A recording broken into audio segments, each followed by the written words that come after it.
Всем привет, подписчики и просто гости канала Кастомайзер. Мы продолжаем работать над внешкой двенашки.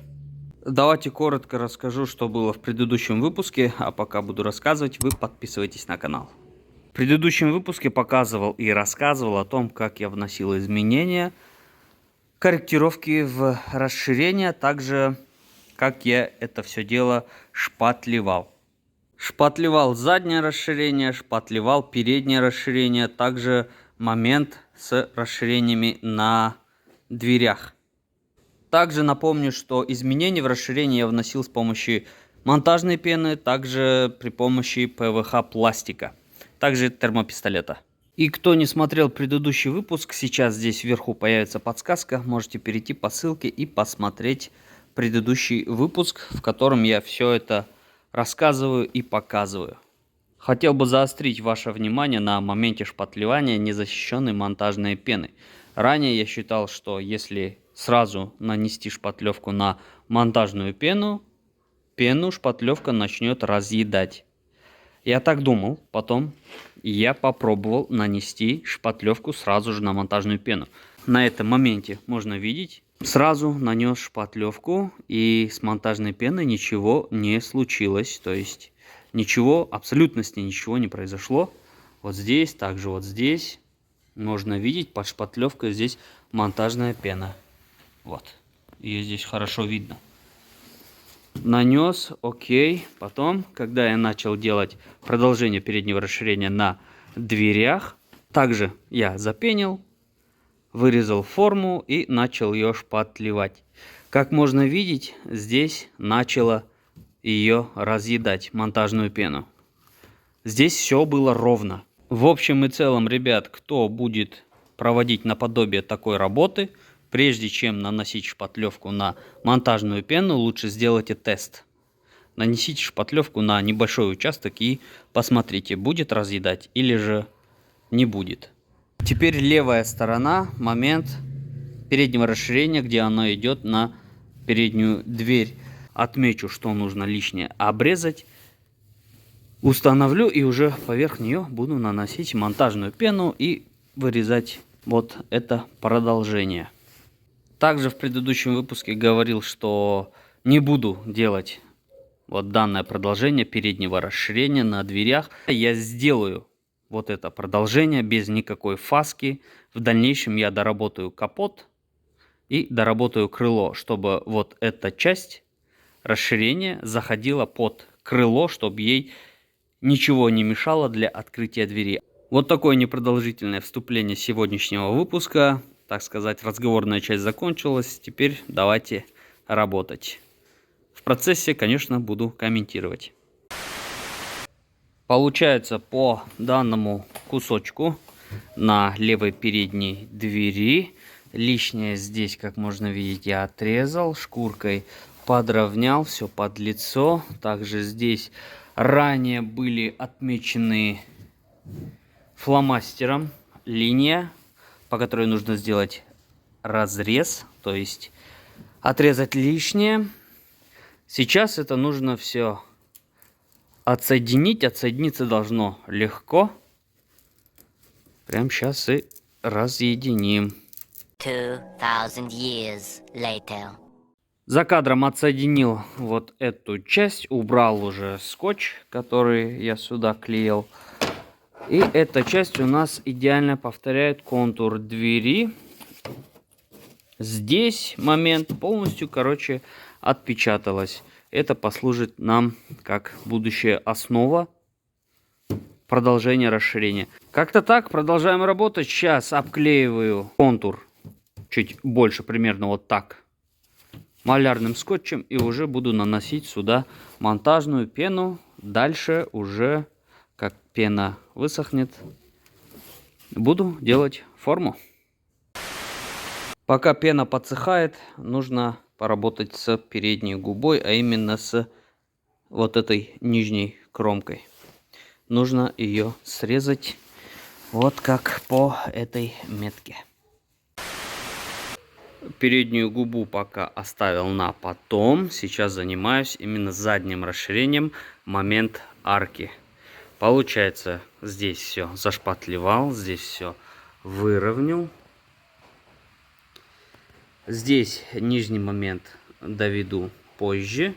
Хотел вам показать, вот как здесь идет вот это ребро. Здесь вот эти кратеры, это те места, которые под монтажной пеной была пустота, и здесь шпатлевка проваливается. Сейчас нужно будет ее сверху уже шпатлевкой со стекловолокном уложить, также потом отшлифовать. Вот так это все дело. Ну и естественно здесь. Вот здесь есть метка карандашом. Нужно будет ее здесь срезать. И тогда будет симметрично с левой стороной. Нижнюю часть пока что сюда я не перешел. Я вот только, получается, закончил выводить форму именно арки. Все круто. Здесь ребро есть. Здесь плавный переход. Нету никаких углов. Именно закругление. Как-то вот так. Продолжаем работу. Процесс шпатлевания и вышкуривания идет полным ходом. Момент с аркой завершено. Вот здесь были кратеры. Я их убрал. Нанес шпатлевку и зашкурил. Сейчас шкурю вот нижнюю часть. Сейчас возьму фонарик, чтобы вам показать наглядно. Здесь почти все по нижней части вышкуривания, шпатлевания. Вот здесь есть ямочка, ее надо заделать. Сейчас вывожу данное ребро. На моменте, где арка идет, потом идет сужение к порогу. Усложняется это все тем, что подложка, можно сказать, как вы знаете, из монтажной пены. И здесь бывают такие моменты, где можно ее спокойно продавить. Вот как здесь. Я ее шкурил и чуть-чуть сильно нажал и ее продавил. Сейчас опять нанесу шпатлевку. Вот на эти места. Видно вам, не видно? Ну вот здесь точно видно, что здесь ямочка. И где трещины, здесь нанесу шпатлевку. И буду дальше выравнивать. В принципе, по большому счету, здесь уже заднее расширение правой стороны готово. Почти готово, уже большая часть сделана. Как и говорил, здесь зашпатлюю. Сейчас здесь подсохнет, зашкурю. По задней стороне также нужно здесь сделать плавный переход с расширения арки и вниз сюда. Также, возможно, сделаю здесь более выраженный такой переход, более резкий, для того, чтобы колесо было лучше видно. Не лучше, а больше. Левая сторона, заднее расширение, арку почти вывел. Осталось здесь дошкурить, зашкурить. Здесь также вывести симметрию. И также нужно шкурить здесь. То есть выводить форму уже. Остался только процесс шпатлевания. Как и с этой стороны. Левая передняя арка и губа. Как же это долго, муторно. Но главное не останавливаться. Тихом-тихом. Эта работа закончится. Потом уже будет следующий этап. Теперь начинаю понимать, почему мастера запрашивают хорошие деньги за такой вид работы. Ну, то есть из ничего, с нуля создать расширение по индивидуальному заказу, так сказать, хотелки клиента. Медленно, но верно проект близится к завершению, так что оставайтесь на канале. Напоминаю, не забывайте подписываться. Просто такое напоминание, не то что требование, а просто напоминаю, чтобы вы не забыли подписаться. Если понравилось, поставите лайк под этим видео. А мы продолжаем. Теперь про переднее расширение, что было сделано. Итак, по переднему расширению с левой и с правой стороны я завершил работу над арками, над выведением форм. Как вы могли видеть ранее, я просто зашпатлевал то, что было нанесено пеной. И я ее здесь уже, эту шпатлевку, вывел. Как можно видеть, все здесь круто, все отлично, мне нравится. Арка вровень с колесом. Здесь плавный переход. Ничего не выпирает. Также расширение на бампере я ее вывел. То есть это уже все, она готова. Полностью с двух сторон. Формой доволен, идет плавный переход. Конечно, есть до чего докопаться, но в целом, в общем и целом, работой я доволен. Итогом, так скажем. Конечно, еще нужно поработать вот в этих местах. Но сейчас хочу уже перейти на переднюю губу. Так как хочу уже закончить с передней части автомобиля и перейти на эти продолжения расширения, которые идут на дверях. С левой стороны здесь точно так же сделан плавный переход. Ничего здесь не закусывает, то есть плоскость, как можно видеть. Также и здесь. Все очень круто, все ровно и гладко. Также и с этих мест. Зазор будет вот таким, как сверху, так и снизу, с двух сторон. Ребро получилось очень хорошим. На автомобиле это выглядит вживую еще лучше, чем передает камера телефона. Именно сделал вот этот момент, то есть здесь стык, все, я больше его трогать не буду, так как здесь меня полностью все устраивает.